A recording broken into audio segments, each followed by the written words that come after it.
this across. Same thing over here. Go and bring this across.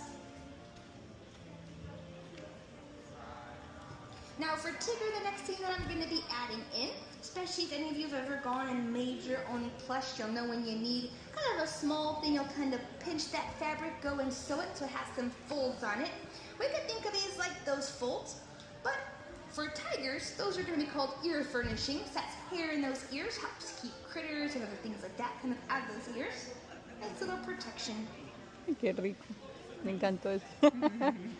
Now before we get to those stripes, the last thing that I want to do is I want to add in these little stitches right here. Typically when you go and you make those plush, you'll sew everything inside out and then flip it and stuff it.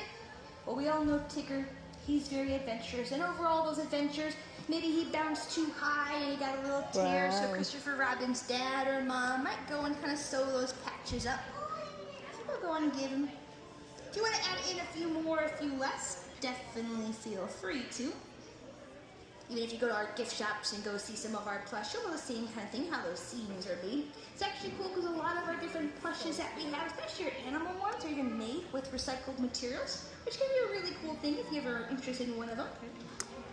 But then the last thing that I need to add in, we can add in some stripes. You can kind of change it up for your Tigger.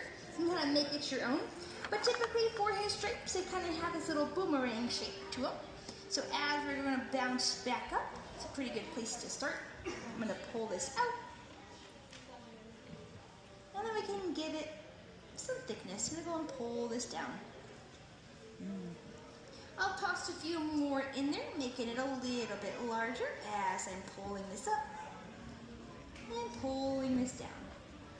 But these stripes are really important, helps them to blend in. You also might be wondering, does it help because they're bright orange? Well, a lot of their prey, they actually don't really see the color red, so let's include some of those other shades like orange.